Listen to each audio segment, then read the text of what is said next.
Fala, galerinha, bom dia para vocês.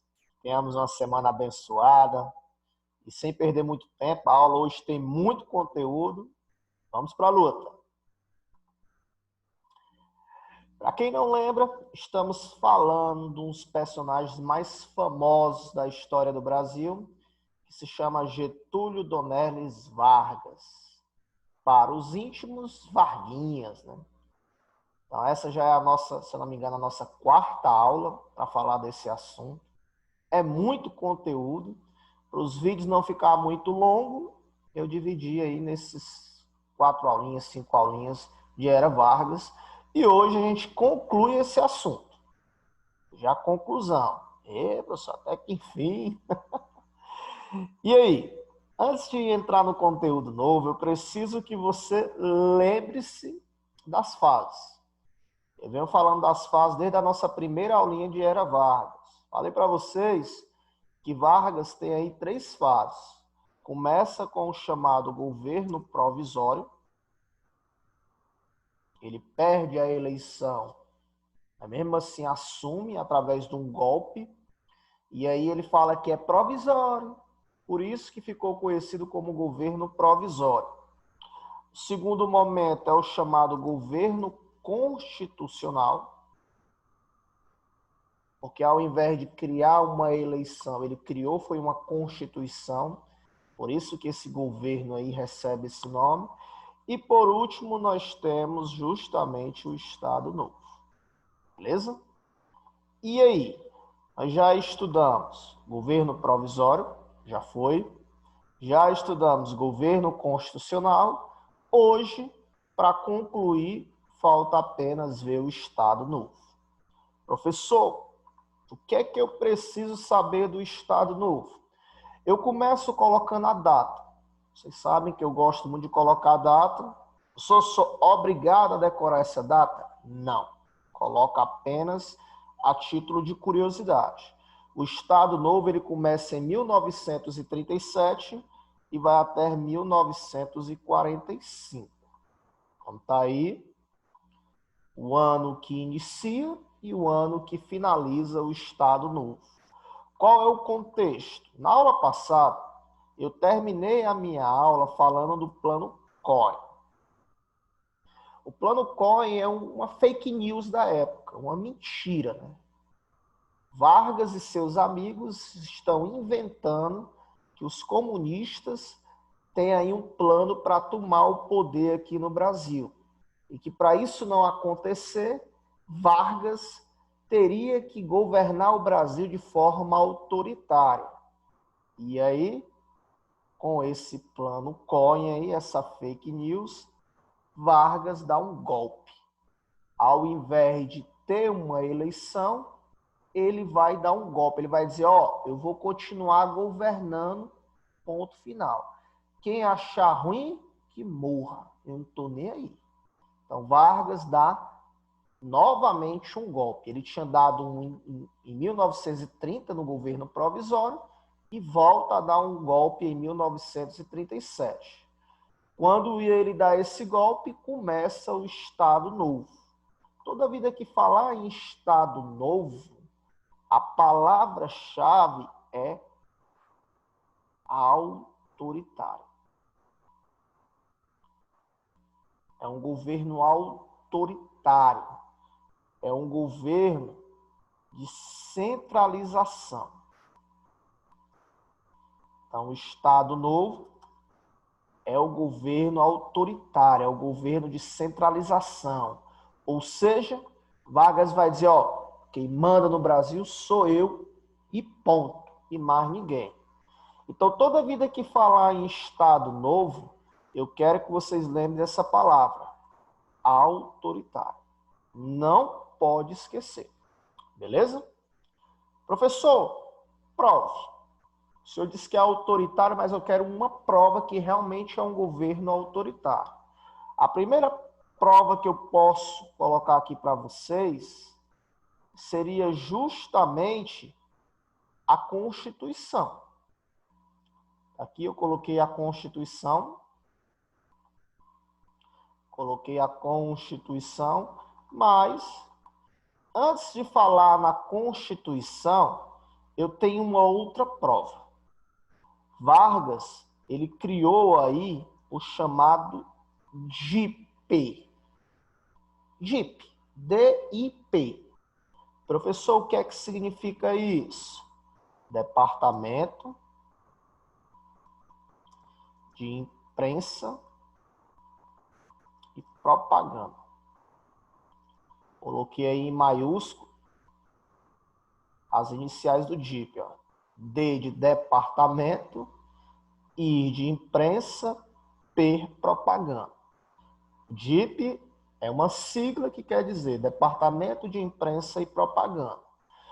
Professor, quais são as funções do DIP? Basicamente duas funções. A primeira seria a censura, ou seja, ninguém pode falar mal de Vargas. O DIP aí ele vai promover censura. Censura é quando você não pode dar a sua opinião contra o governo. Não pode, isso não pode. Professor, e se eu der, e se eu falar mal do governo? O DIP provavelmente vai fazer um carinho em vocês. O carinho é, você vai apanhar, ser preso e pode até morrer nas mãos aí do DIP. Então, o DIP, ele tem essa função de censurar os veículos de comunicação, não aceitar ninguém falar mal do governo. Além da censura, o DIP também ele foi criado para fazer propagandas ufanistas. Professor, o que é isso? Propagandas ufanistas é o que vai acontecer agora nesse período da política. São aquelas propagandas que enaltece, que transforma aquele candidato numa pessoa perfeita, o cara que vai resolver todos os problemas. Então, essas propagandas aí que vão acontecer agora durante o período eleitoral são chamadas de propagandas ufanistas. Então, Vargas, ele cria esse DIP para fazer propaganda do seu governo, para mostrar que ele é o cara, que ele é a solução de todos os problemas do Brasil, que é com ele que o Brasil vai crescer, que ele governa para o povo e por aí vai. Para isso, criaram aí a chamada Hora do Brasil. Professor, o que é isso? A Hora do Brasil era um programa via rádio. Era um programa aí a rádio, onde o presidente ele ia falar com a nação brasileira. Então, a Hora do Brasil é um momento em que o presidente ele fala com o povo, mostra as coisas boas do seu governo, faz propaganda do próprio governo. Detalhe, a Hora do Brasil, eu sei que vocês não é muito escutar rádio, a grande maioria de vocês, mas ela ainda existe, só que hoje é chamada a Voz do Brasil. Na época era a Hora do Brasil, foi criado durante o Estado Novo para fazer propagandas do governo. Beleza? Então tá aí a primeira prova real que o Vargas era um governo autoritário, ele criou um DIP. Mas uma das mais importantes provas está aqui, ó. Vargas criou aí uma segunda Constituição. Lembrando que Constituição é um conjunto de leis que vai reger um país. Vargas criou uma Constituição lá em 34. E aí começou justamente o chamado, ó, olha a setinha aqui, ó, governo constitucional. Quando Vargas entra no Estado Novo, ele cria aí uma segunda Constituição, a Constituição de 1937. Essa Constituição ela é conhecida como a Constituição Polaca. Professor, o que é isso, pelo amor de Deus? Polaca, porque Vargas basicamente copiou e colou a Constituição lá da Polônia, que era um país governado de forma autoritária. Então, Vargas simplesmente copiou e colou essa Constituição polonesa. Por isso que a Constituição de 37 ela é conhecida como a Constituição polaca. É uma imitação lá da Constituição da Polônia. O resultado é que Vargas vai aumentar o poder executivo. Professor, o que é o poder executivo? É o poder dele. Então, Vargas, com essa Constituição, ele aumenta o poder executivo. Ficou feio aí a setinha para cima, mas é o que a gente tem aqui no programa. Então, Vargas, com essa Constituição, ele vai aumentar os seus poderes. Ele vai dizer, ó, quem manda aqui sou eu e ponto final, e mais ninguém. Essa Constituição dá o direito de Vargas governar o Brasil de forma sozinho. Quem manda sou eu e acabou. Beleza? Logo, quando eu falo nessa Constituição, você precisa lembrar da palavra-chave. Olha aí novamente essa palavra-chave. Autoritário. Ah, professor, já entendi. Falou na era Vargas, Estado Novo autoritário. Bom, beleza?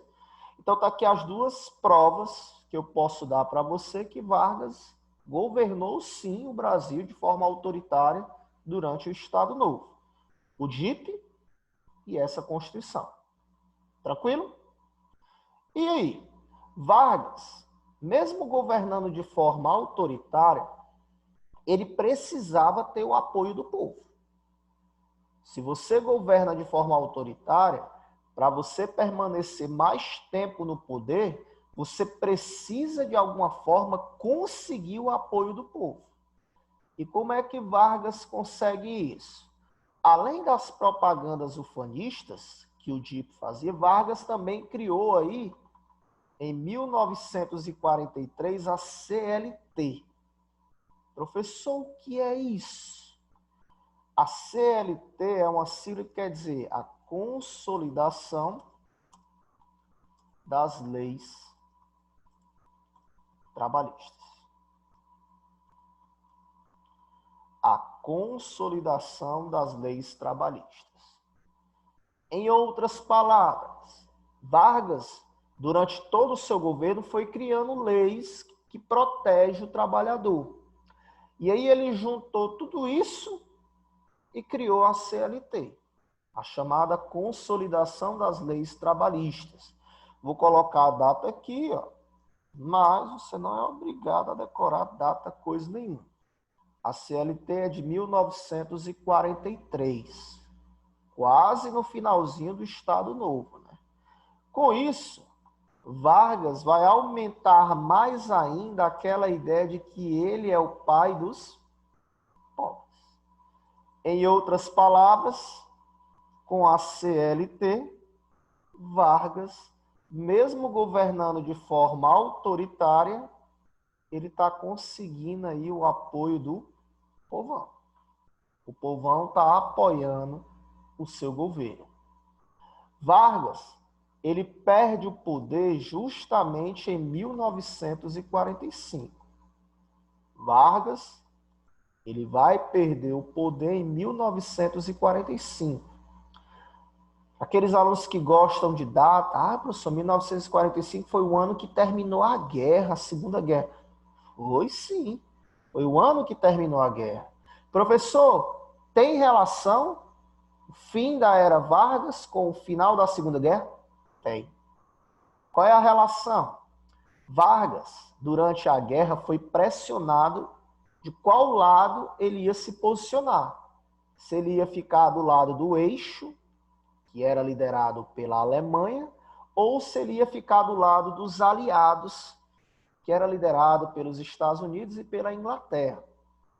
E aí, o eixo defende governos autoritários. Os aliados defendem governos democráticos. Então, Vargas deveria ter entrado do lado do eixo, do lado da Alemanha de Hitler. Mas não foi isso que ele fez. Ele entrou na guerra do lado dos aliados, do lado dos Estados Unidos, do lado da Inglaterra, porque ele vendeu a participação do Brasil. Ele sonhava em construir a siderúrgica. a CSN, a Companhia Siderúrgica Nacional. E o Brasil não tinha dinheiro para construir a siderurgia. Aí os estados assim, ó, se tu quiser, eu empresto. Eu facilito aí, dinheiro vocês vão ter. Mas você tem que entrar na guerra do lado dos aliados.